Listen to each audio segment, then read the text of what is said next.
The dream continues, the pursuit is endless, and the lonely fleet is moving forward. Chapter 1. The Mysterious Base Part 1. Officer Qin Zhen, Major, Secondary Command Room of the flagship Qin of the 3rd Exploration Fleet of the Chinese Starfleet. At ease, Qin Zhen sprang up from the ground with a swift motion, raising his right hand to his forehead in a military salute. As a soldier of the Republic, standing up and saluting at the command of his superior had become second nature to him. Even in deep sleep, as soon as he heard the sound, he would flawlessly complete this action. After waiting for a long time, Qin Zhen still did not hear the next command from the officer, and he couldn't help but feel curious. His confused gaze gradually became clearer and brighter. This was not a military camp, nor was there any officer. The grass swayed gently, the sky was blue with white clouds, and ancient trees towered overhead. It was quiet and elegant, everything felt like a dream. The place where he stood was deep within a vast jungle, rather than a heavily guarded military camp filled with passionate fervor. It was just a dream again. Disappointment, frustration, and sadness were all reflected in Qin Zhen's eyes. He could no longer remember how many times he had heard that familiar voice and awakened from his dreams. All he remembered were those thrilling battles, those familiar and passionate faces, and those ships carrying glory and dreams. After tidying up the interior a bit, Qin Zhen once again fell into the depths of his memories. It was the largest and most magnificent battle he participated in as an officer in the Qin class secondary command room to the Great Battle of the Immutable Star region in the Lanternia star system. The fleet's opponent was the Druthan large fleet, commanded by Admiral Roder, which held an absolute advantage in terms of military strength. For details, refer to the content of Starship 1. The battle at that time was exceptionally intense and brutal, with everyone fighting for freedom and honor. When the enemy's colossal battleship revealed its ferocious appearance, the fighting reached its peak. Qin Zhen remembered firmly rejecting his colleague's request to retreat, fearlessly following the footsteps of the Supreme Commander and charging towards the enemy's giant ship in a suicidal manner. The stirring battle song, the violent shaking, the dazzling white light, these were Qin Zhen's final memories. Yet, he could never understand why. After such a collision, he did not die and instead woke up inexplicably on this unfamiliar planet, in a strange primitive jungle. What happened to the Qin Shi? What happened to the fleet? Was the battle victorious? All questions remain unanswered, leaving only the sound of static echoing in the communicator. One's H5 assault rifle, 2 specialized grenades for combat soldiers, 1 laser pistol for officers, a complete set of multifunctional field combat gear, 1 high-frequency vibrating knife, 1 water bottle, 1 multifunctional mini-life detector, 1 long-range interstellar communicator, 1 personal medical kit, 1 military backpack, and several military rations.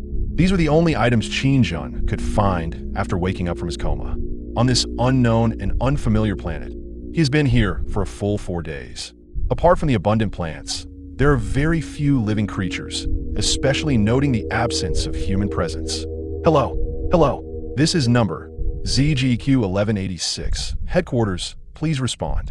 This is number ZGQ 1186. Headquarters, please respond.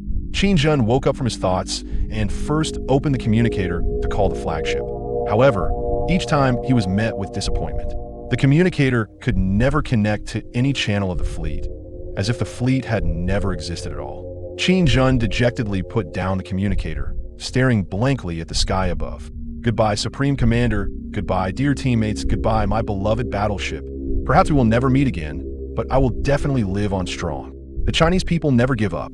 After a few days of struggle, Qin Zhen has fully accepted the current situation. As a soldier, especially as an officer, he will not allow himself to remain in a state of despair.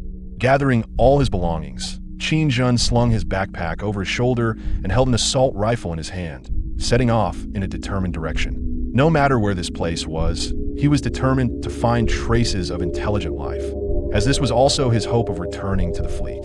Although the primeval jungle is vast, as long as one does not lose their way, there will always be an end to the journey. After more than 2 weeks of arduous trekking, Qin Zhen finally emerged from the vast primeval jungle and arrived at a huge open area. This is a vast plain with endless grasslands and rolling hills stretching as far as the eye can see. In the distance, one can faintly see a towering and continuous mountain range. Qin Zhen bent down and picked up a handful of soil from the ground. After examining it closely, A mix of surprise and confusion appeared on his face. The tiny glass-like particles remaining in the soil were clearly remnants produced by high-temperature combustion. Such materials could only result from the explosion of powerful primitive weapons, like nuclear bombs. Furthermore, judging by the degree of decomposition of these microparticles, it was evident that they had been there for at least several hundred years. After such a long time, the radiation had long dissipated, and only resilient plants continued to grow, covering the once terrifying battlefield. The presence of traces from nuclear bomb explosions indicates that the technology on this planet has reached a considerable level. But why are there no signs of life along the way? Could it be that all life on the planet has self-destructed under nuclear weapons? With confusion, Qin Zhen seriously searched the surrounding environment.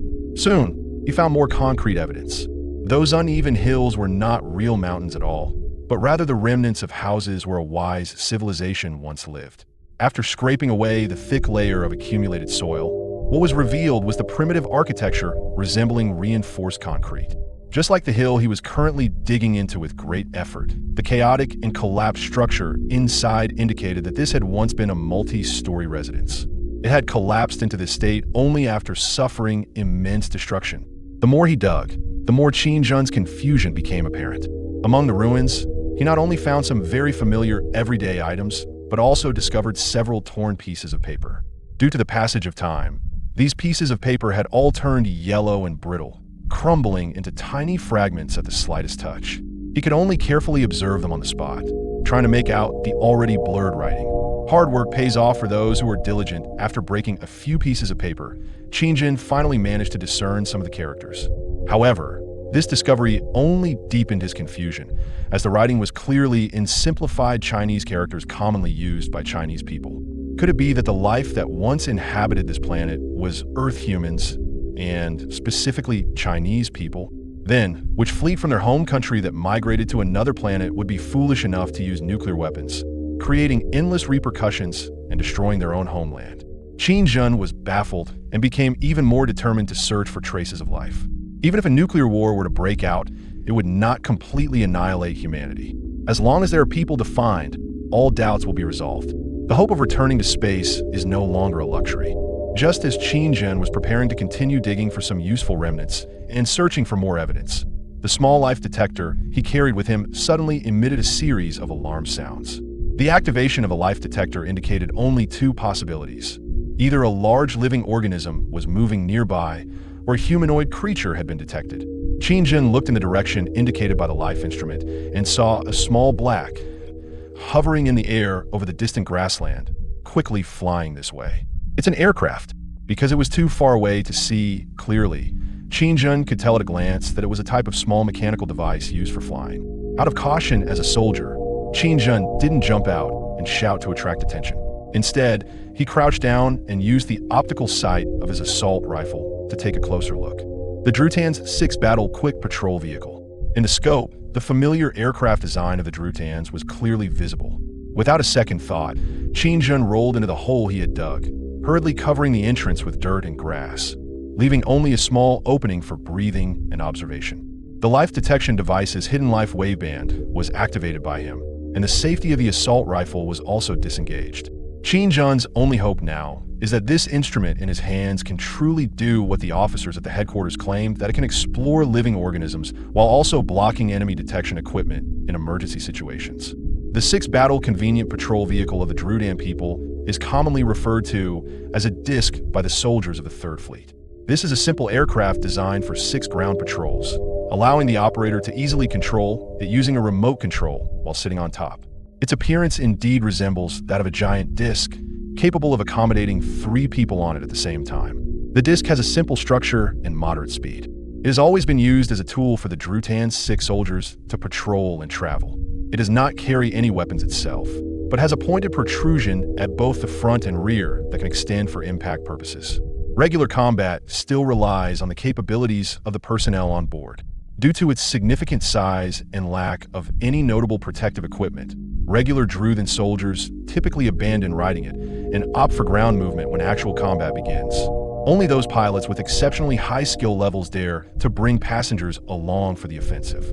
In addition to installing seats for passengers, The disk is also equipped with a simple life detection device that can detect signs of life within a kilometer radius, making it a great aid for patrolling personnel. When humans first engaged in combat with the Druthans, they suffered significantly from these simple flying machines. In Qin Zhen's anxious wait, the saucer finally arrived nearby.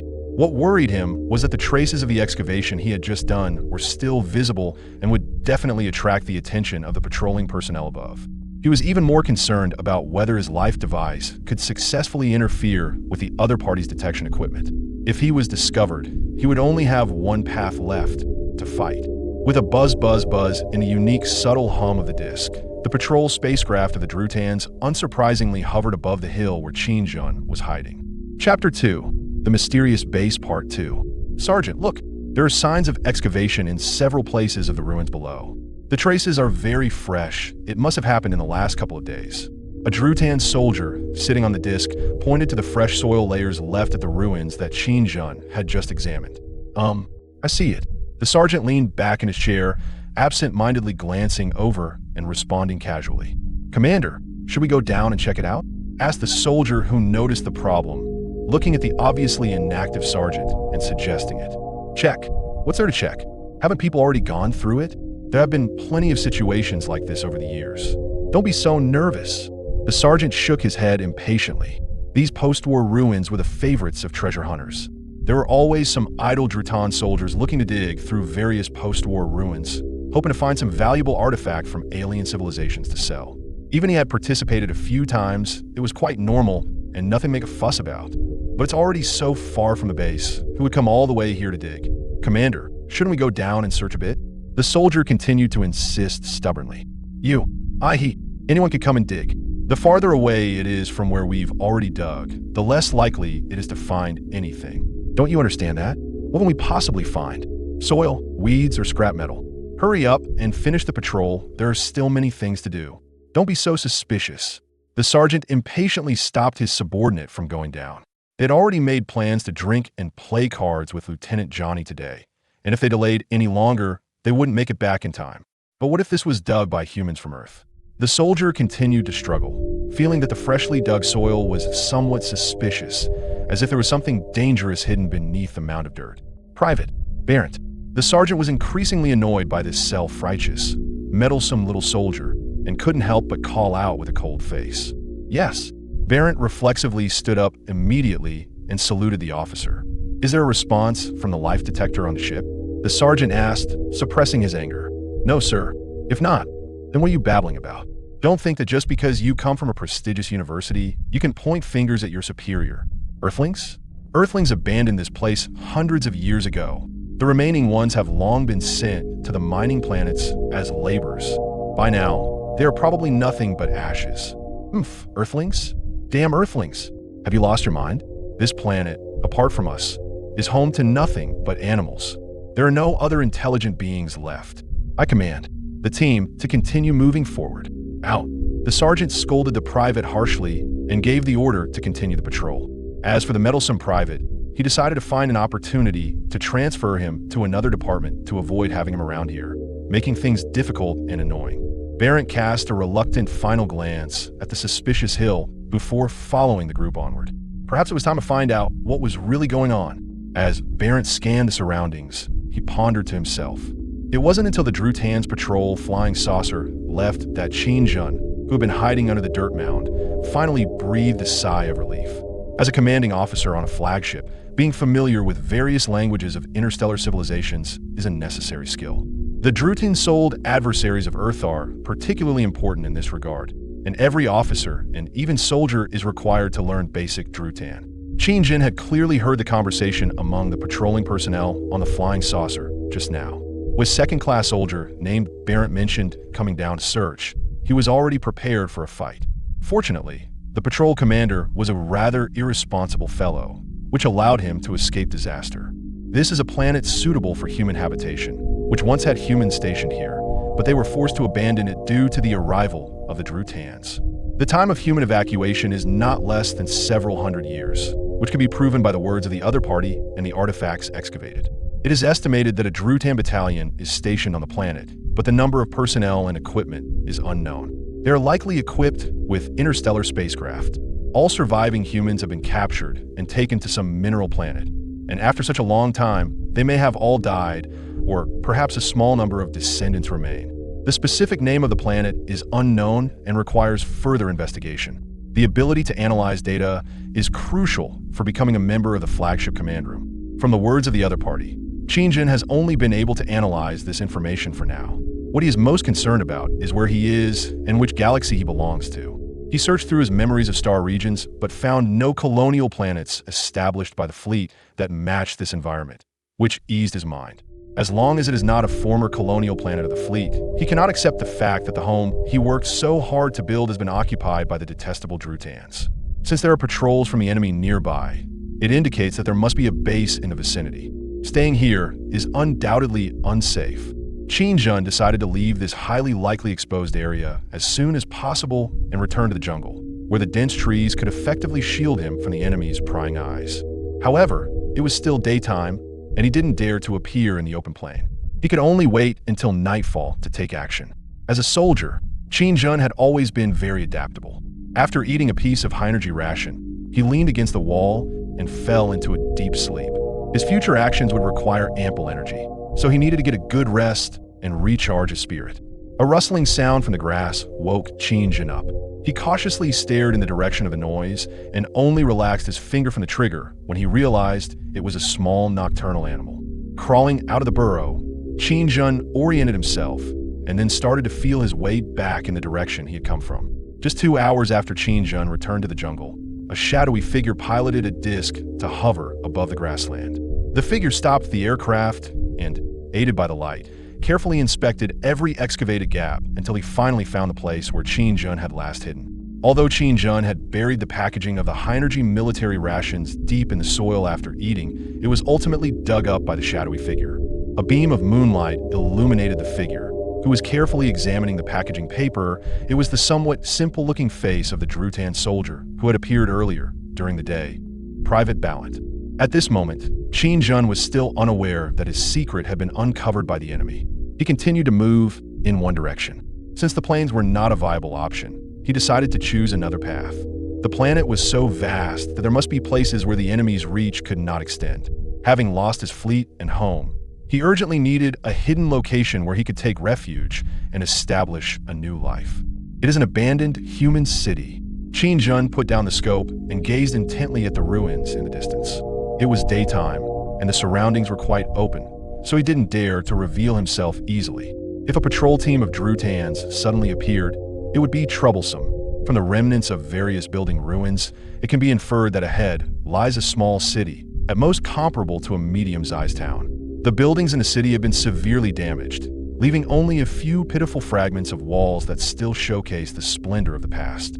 The surrounding roads are mostly covered with overgrown weeds, and the majority of the debris is buried under dirt, with only a few taller ruins still standing defiantly. The entire city is silent and desolate, showing no signs of intelligent life. Occasionally, a few wild animals may wander in, aimlessly roaming for a while before quickly disappearing into the distance. There isn't much of note in the ruins, but what strikes Qin Zhen as strange is that not far from the city, there lies an ancient battlefield. The ground vehicles, nearly obscured by creeping plants, and the shattered remnants of aircraft, stand tall with only their barrels remaining. Everything around him is a testament to the fact that this is an ancient, abandoned battlefield, and one of considerable scale. The traces left behind indicate that the battle at that time was extremely fierce, with all the troops forming defensive formations around the small town, as if they were protecting the city. In a small city, why is there such a significant defensive force protecting it? They gather here to fight, but for what purpose? Qin Zhen observed the traces of the battlefield with great curiosity, hoping to find some clues and inspiration. Although he only glanced over the battlefield briefly, he still noticed hundreds of enormous 6 series battle tanks and an indeterminate number of wrecks from various types of flying machines. It is important to note that such a number of troops could match the entire ground defense force of a colonial planet. Even a few hundred years ago, this scale would still represent a formidable power. A large-scale mechanized force protects a small town, which is quite unreasonable. Perhaps only by exploring the abandoned city can the secrets within be uncovered. There might even be unexpected gains. Qin Zhen eagerly gazed in the direction of the city, suppressing his anxious feelings as he patiently waited for nightfall. A whole day was enough for him to prepare for the evening's actions and also to observe whether the patrol from the Druthan side would make an appearance. Qin Zhen, who was determined to uncover the secrets, did not expect that thousands of kilometers away in a military base, there was someone else who was also tossing and turning, unable to sleep because of his presence. Chapter 3. The Mysterious Base 3. This clearly belongs to some kind of military ration packaging. The paper is very fresh, and there are tiny crumbs of food, indicating it has been used in the past few days. Looking at the characters on it, they appear to be Chinese characters from Earth civilization. Could it be that Chinese people have appeared on this planet? They have been gone for so long. What do they want to do now by returning to this abandoned place? Are they trying to reclaim their original homeland? Barrett lay in bed, repeatedly examining the wrapping paper in his hands under the faint light coming from outside, his mind racing with various possibilities. It was not surprising that he could understand some Chinese characters in the interstellar civilizations that had reached a high level of advancement. One-dimensional writing systems like ABC English had long been proven unsuitable for advanced civilizations and had been phased out. On the other hand, two-dimensional scripts like Chinese characters had gained widespread application. The writing system of the Druthan Empire also belonged to the category of two-dimensional scripts, and in many ways, it was indeed very similar to the Eastern scripts of Earth. As a fleet that once caused trouble for the Imperial Navy, exhibiting the fiercest resistance and suffering the greatest losses, several classic battles of this Chinese fleet have always been used as teaching materials at the Druthan Military Academy, serving as prime examples to educate students on the importance of not underestimating lower civilizations. Just before Baronet left the Academy to be assigned to this planet, he saw a vague report in the military bulletin about a new development regarding the Earthlings.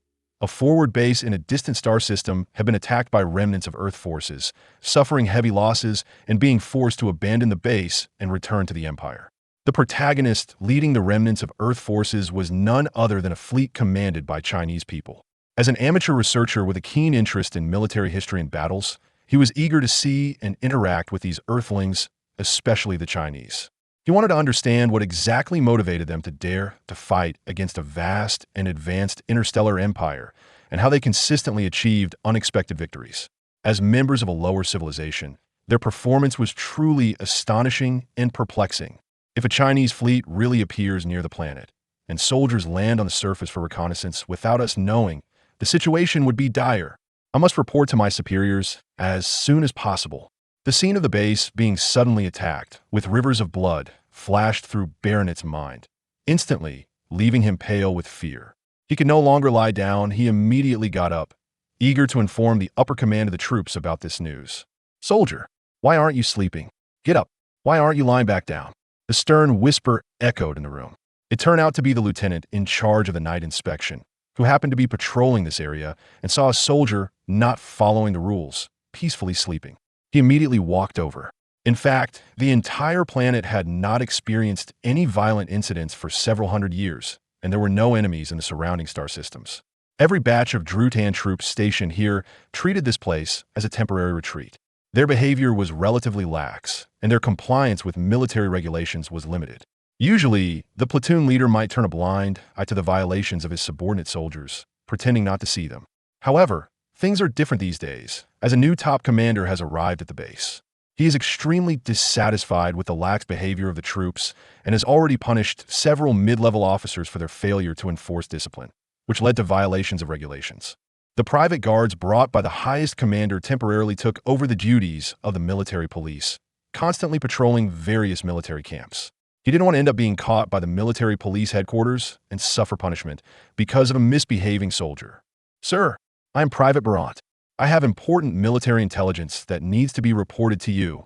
To the lieutenant's surprise, this disobedient soldier not only did not comply and lie back down, but instead stood up straight, saluted him, and spoke words that were astonishing.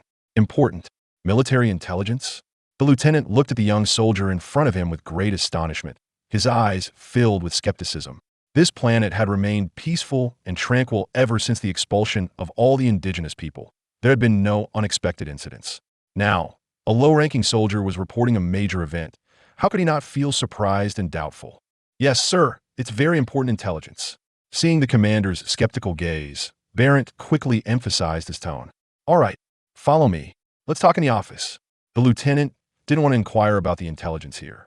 Regardless of whether it was true or false, the barracks was definitely not a good place to discuss confidential matters. It would be better to wait until they got to the office to hear what the other person had to report. Barrett, who quietly followed the lieutenant out, did not notice that his quiet conversation with the officer had already awakened the other guests in the room. The squad leader, who had returned from patrol with Barrett, was silently glaring at the back of the departing private with a look of resentment. What? Are you saying that just because of this tiny piece of paper, you suspect that Earth troops have landed on the planet? Have you lost your mind? Aside from this thing, do you have any other evidence to support your theory? The lieutenant, upon hearing Baronet's words in the office, immediately became furious. He waved the piece of wrapping paper, which he was holding as evidence, and angrily scolded him. The calm and leisurely life has caused these Druthan soldiers to develop delusions. A tiny piece of paper dares to claim it is a significant military intelligence, even implicating the interstellar fleet. Is it possible that the interstellar patrol fleet in outer space is fake and that not even a massive fleet of Earthlings can detect it? It's important to note that this place is quite far from the imperial border. The enemy does not attack the border area, but chooses to occupy this agricultural planet located deep within the empire. Are they not afraid of being surrounded by the fleets nearby? What benefits could there possibly be in occupying this place? Is it for stealing food or livestock? Unless the Earthling commander is a fool, any normal person would never engage in such a self-destructive and meaningless act. It seems necessary to provide psychological counseling to the soldiers in the unit. Otherwise, if delusional patients keep coming out with some nonsensical evidence, the entire unit will be thrown into chaos. Commander, please believe what I'm saying. It's all true. Look, the material of this packaging paper is very fresh, and there are even some residues that haven't deteriorated yet. Moreover, with those newly dug holes, it's certain that outside forces have entered the planet. Please relay this information to the higher authorities. If we conduct a thorough search operation, we will definitely be able to capture these enemy personnel who have infiltrated in advance. Commander, you must trust my judgment. Belanti hurriedly explained as he saw that the lieutenant did not believe him. Enough. Shut up. The lieutenant shouted furiously, increasingly convinced that this private was suffering from severe delusions. What nonsense! Just based on a scrap of paper and a few newly discovered caves, he suspected that enemies had landed on the sixth planet? What else could this be but delusion? Were all the numerous detection equipment in space fake? The base's high-precision instruments couldn't even detect a spaceship secretly entering the atmosphere, and he had the audacity to demand a large-scale search operation. Does he even realize how many big figures would be involved in organizing such an operation? How much material and energy it would consume? If he reported this absurd and irrelevant intelligence up the chain, all the officers in the base would probably laugh at him. Not only would he be unable to hold his head high in front of his colleagues, but his hopes for promotion would also likely vanish without a trace. Judging by this private's demeanor, he might not take no for an answer and could escalate the matter to higher-ups. That would truly be a problem. Cough, cough. The lieutenant thought for a moment, coughed a few times to suppress the anger that was about to explode, and forced a hypocritical and amiable smile at Baronet. Private Baronet, the information you reported is very important, and I will report it to higher-ups. The evidence will be kept here, and I hope you can keep this confidential and not spread it carelessly. As for the specific follow-up actions, the base will definitely take measures. Now, soldier, go back and rest immediately. Yes. Thank you, Commander. Ballant felt a surge of joy in his heart. His deduction had finally been accepted by the commander. With an excited heart, Ballant solemnly saluted the lieutenant before turning around and heading towards his barracks. Bang! Lieutenant slammed the door in anger, grabbed the wrapping paper from the table, and took another look. To think that with just a piece of torn paper, one could fantasize about the Earthling fleet, what a serious illness. Idiot, lunatic. The lieutenant cursed under his breath and unhesitatingly crumpled the wrapping paper into a ball, tossing it into the trash can. After a long time, the frustrated lieutenant finally managed to suppress the irritation boiling inside him. Sitting in his chair, he casually turned on the communicator next to him. Hey, Carter, this is Lieutenant Fongao. Wake up quickly. Carter. After a while, the video on the communicator finally displayed the image of a sleepy, grumpy, overweight, middle-aged officer. What is it, Fongao? Do you know what time it is? If there's something to discuss, can it wait until tomorrow? Why are you contacting me so late? Don't you know that disturbing someone's sleep is very rude? Sorry, Carter, things are really busy. Don't worry, it will only take a few minutes. I won't keep you for too long. Lieutenant Fun explained with an apologetic expression. If it weren't for the fact that Lieutenant Carter was his close friend, he definitely wouldn't have disturbed a higher-ranking officer's rest in the middle of the night. Go ahead, what is it? Carter asked absent-mindedly while yawning. Aren't you always complaining about the lack of manpower and falling behind schedule? Just so happens, I have some people available. They'll send them to your ranch first thing tomorrow morning. A total of 1 team, 7 people. How about that? It should solve your immediate problem, right? All right, I want to say thank you. They'll treat you to a drink. That's it, I'm going to sleep now. Carter agreed readily and quickly turned off the communicator. Having dealt with the tricky situation at hand, Lieutenant Fan let out a sigh of relief.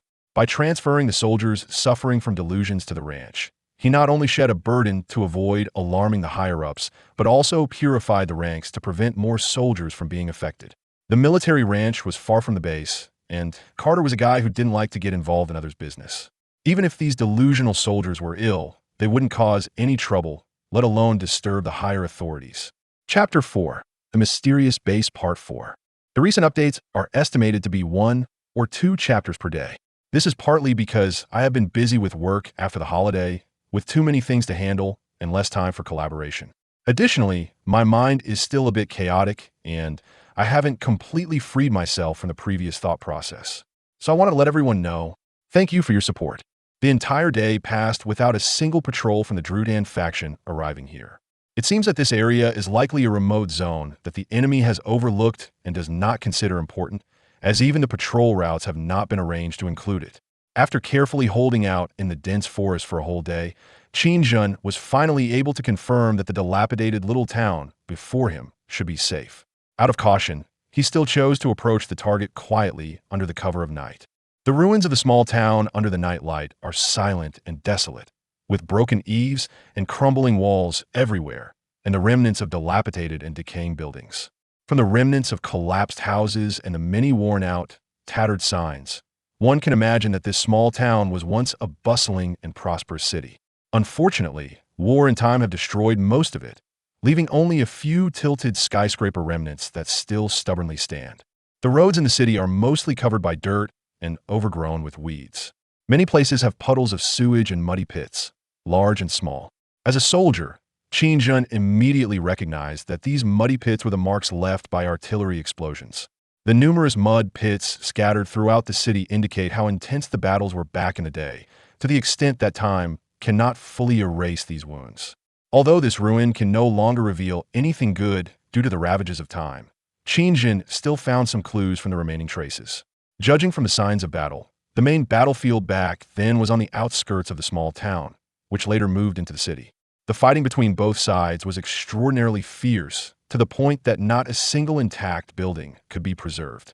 Following the direction where the battle was most intense and the traces were most abundant, he quickly arrived at the edge of the city, close to the mountains.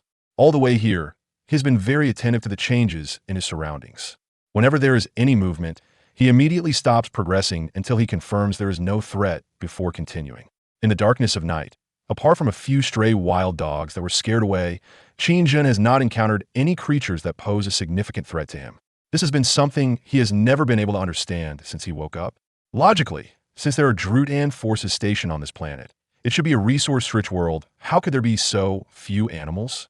Could it be that the Druthans also enjoy hunting wild game and have wiped out the planet's creatures over the centuries? He had never heard of the Druthans having such a penchant before. The traces of battle stretched all the way to an abandoned mine on the outskirts of the city. Standing before the half-collapsed, pitch-black mine shaft, Qin Zhen paused. Although the moonlight was dim and the surrounding weeds had grown to waist height, he could still detect a hint of something unusual in the air.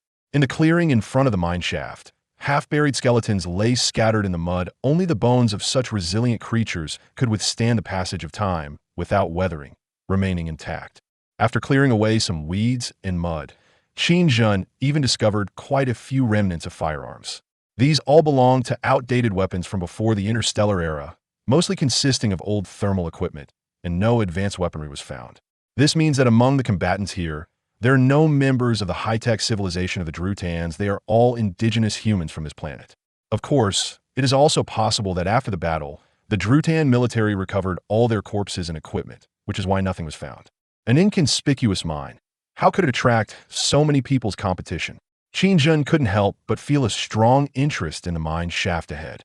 His intuition told him that this dilapidated mine was not simple, there must be something hidden inside. Searching the entire city drained a lot of Qin Zhen's energy. He wasn't in a hurry to uncover the secrets of the mine, but instead found a safe and hidden spot to eat something, take a short rest, and replenish his stamina.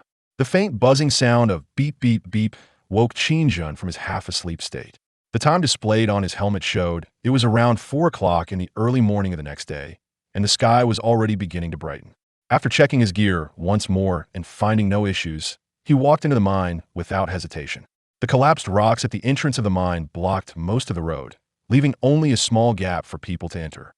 If one assumes that the interior of the mine is dark, damp, narrow, and crowded, the scene before them would definitely be surprising. Even with the lighting equipment he brought, Qin Zhen could clearly see the entire internal environment of the mine.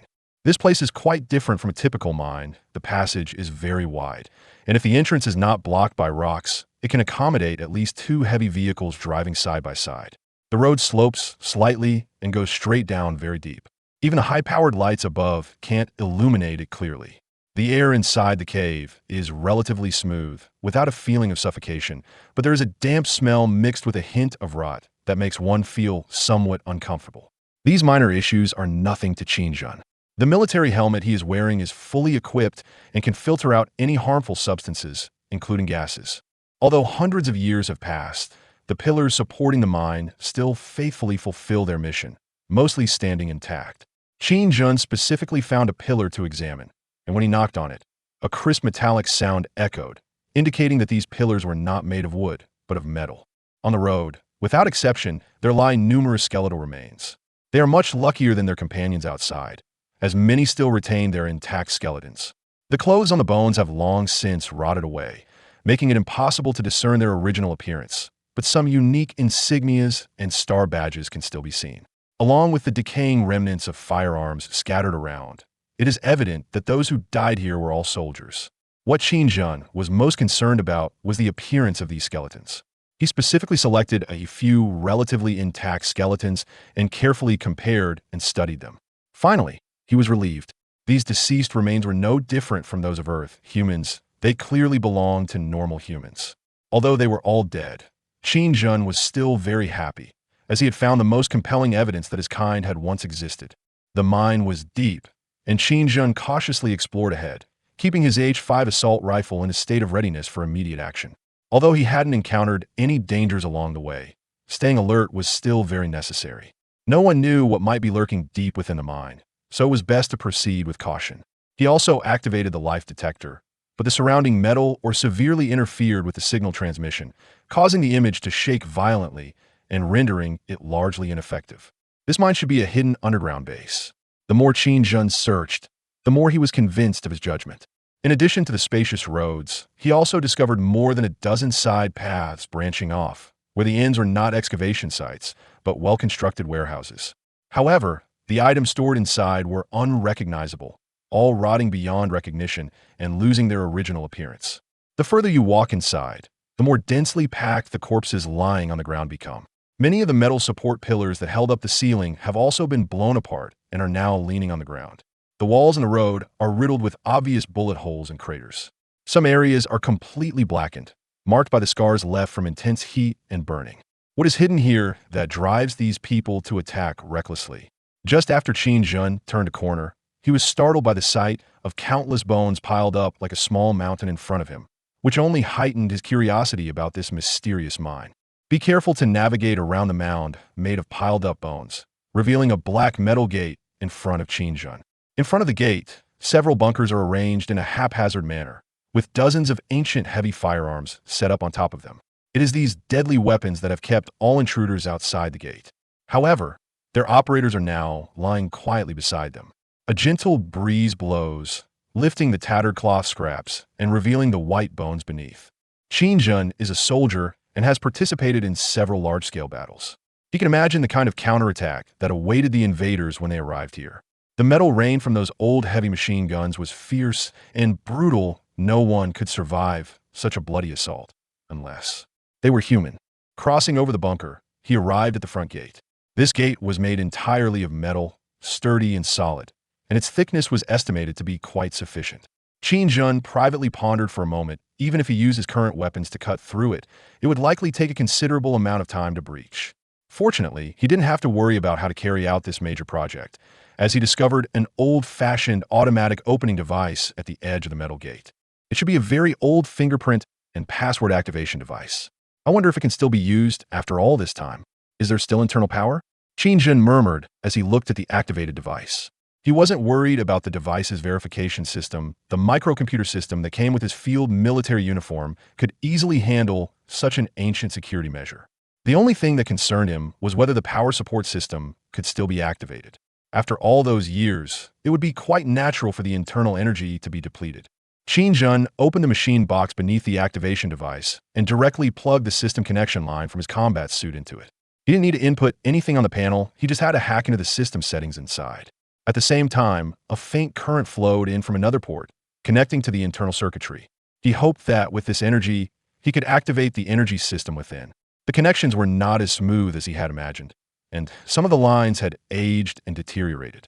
Qin Zhen had to stop and repair the damaged lines, which took up a lot of his time and energy. Just as Qin Zhen was sweating profusely from his busy efforts, the grayish activation device finally lit up, indicating that the energy supply device behind the door had not been depleted and there was still energy available. The door that had remained closed for centuries, boom, boom, boom, was reopened today. As the door slowly rose and the ground trembled slightly, the internal environment gradually revealed itself before him. Chapter 5. The Mysterious Base Part 5. Behind the iron gate was a medium-sized circular courtyard. Perhaps due to the opening of the main gate, the internal energy system was activated, and all the surrounding lights were lit up, clearly illuminating the entire courtyard for the intruder's eyes. There are rockeries, flower beds, a dried-up artificial lake, and tables and benches for relaxation. On both sides, there are well-equipped coffee lounges and bars. At several outdoor small tables, you can even see several coffee cups, indicating that before the battle broke out, there were indeed people sitting there leisurely enjoying their coffee. In the central area of the courtyard, there is a circular platform surrounded by 5 elevators, suggesting that this is just the outermost part of the mysterious base, and further exploration is needed to understand it better. Qin Zhen observed carefully as he walked past various decorations towards the elevator. As he passed through areas exclusively meant for leisure, he relied on his experience and equipment to uncover several hidden fortifications located at various viewpoints. These secret defensive positions were strategically scattered throughout the entire courtyard. He believed that once the enemy breached the main gate, the open courtyard with little cover would undoubtedly become a terrifying killing ground. In the courtyard, Qin Zhen did not find any corpses or signs of struggle. Either everyone had retreated into the base during the fight, or they did not make it in time and died outside the door. That is why it appeared so harmonious and tranquil. What Qin Zhen is most concerned about now is whether the elevator can still be used. After so many years, no matter how sophisticated the equipment is, it is likely to have aged, deteriorated, and become unusable. The facts proved Qin Zhen's concerns. 4 out of the 5 elevators had completely failed and could not be activated at all. One of them was left with an empty, deep shaft due to a broken suspension cable. Throwing in some random debris that was picked up, it took a long time to hear a faint sound, indicating that this base was built very deep, at least 200 to 300 meters below. The only remaining elevator showed energy readings, but it also could not be started normally. He first checked the upper part of the elevator, ensuring that the steel cables were still secure and would not break, before carefully stepping inside to make adjustments. Soon, a delicate little device caught his attention. It was a small control system hidden behind one of the elevator panels. If it weren't for the auxiliary function of his combat uniform, which had the capability to automatically search for electronic devices, he probably wouldn't have discovered this unusually concealed design. As usual, Qin Zhen assigned the task of cracking the control panel to the auxiliary system. Although these old-fashioned security systems were very outdated, if he were to crack them personally, it would still waste a lot of time. It was much more convenient to use the built-in auxiliary system. A pleasant ding sounded in his ear as the elevator suddenly retracted toward the inner wall, revealing what was behind it. It turned out that there was another elevator hidden behind this one. Qin Zhen smiled and, without a second thought, stepped inside. Unlike the elevators that were just inspected, this hidden elevator control panel does not have numerous numbers, and the display floors are all numbers that none of the other 5 elevators have. Qin Zhen estimated that this elevator is probably exclusively for high-ranking personnel of the base, which is why it does not stop on the floors for ordinary staff. Well, let me see what is hidden here. After confirming that the elevator was functioning properly, Qin Zhen pressed a button for one of the floors. Due to being out of operation for a long time, the elevator emitted a continuous slight vibration after it opened, but it did not start descending. After waiting for quite a while, even Qin Zhen began to feel scared from the shaking, worried that the elevator might just drop down. Finally, it started to move slowly downwards, and the speed gradually increased, soon returning to a reassuring normal pace.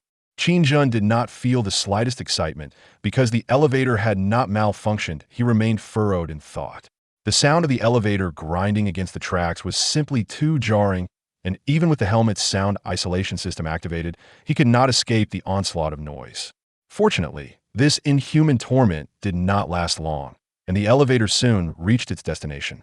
With a ding, the tightly shut elevator doors opened.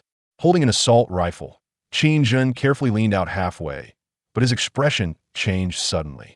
He quickly turned back and pressed himself against the elevator wall. As he stepped out of the elevator, he was startled to see several old combat machines standing in the corridor where the elevator had stopped. Their weapons were aimed directly at the elevator doors, ready to fire at any moment. This made Qin Zhen break out in a cold sweat, and he hurriedly ducked back with swift and agile movements. Although his combat suit had strong defensive capabilities and the enemy was using outdated firearms, the suit could not guarantee the user's safety under a barrage of continuous gunfire. In the interstellar era, most battles primarily utilize energy weapons or biological weapons, with very few people using thermal weapons. However, this does not mean that these outdated combat weapons have become completely obsolete or eliminated. Qin Zhen had personally witnessed the fleet's 6th combat unit using old-fashioned thermal weapons in battle, and the powerful offensive capability and destructive force of these weapons were hardly inferior to those of other advanced weapons.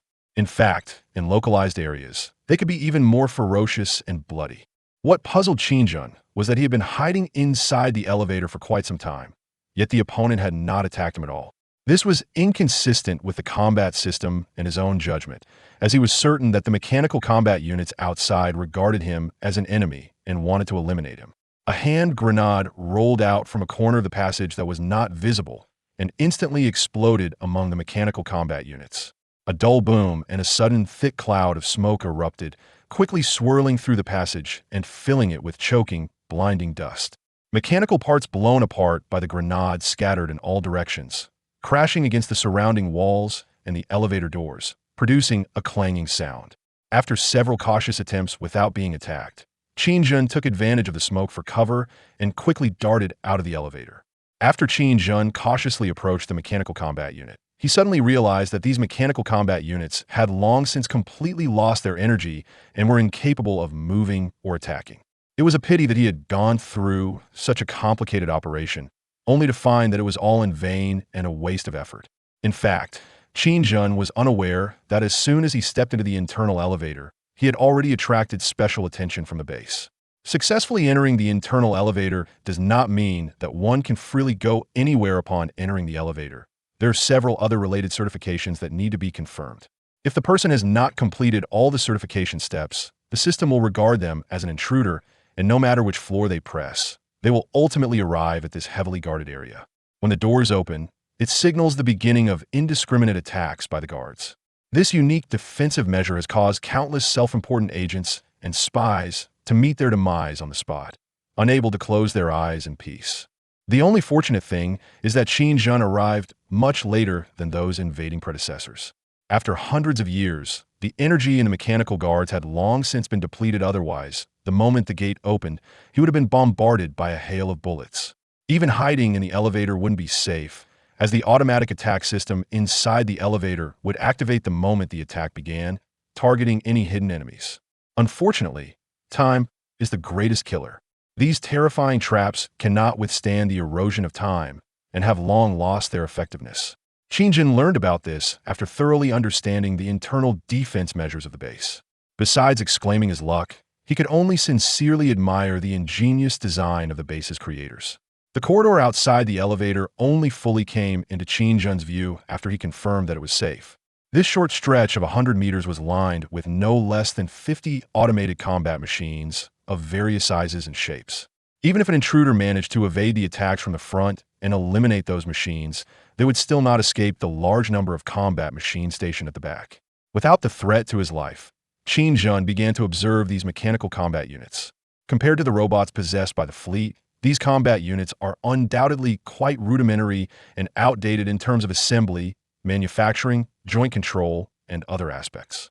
Many areas are still at the primary stage of mechanical body exhibitions, very old and simple.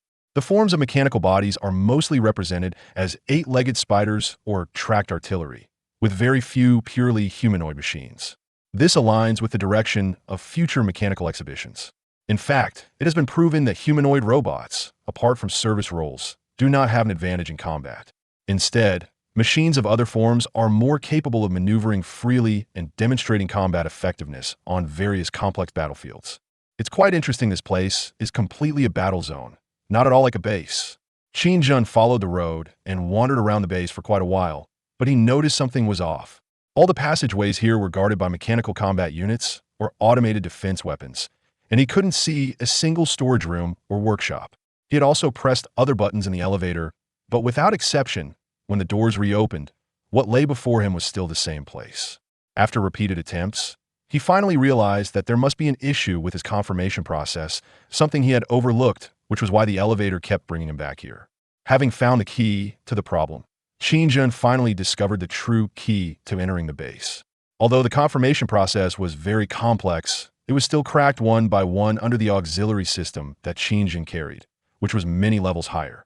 As the elevator started up again, Qin Zhen truly entered the core area of the base for the first time.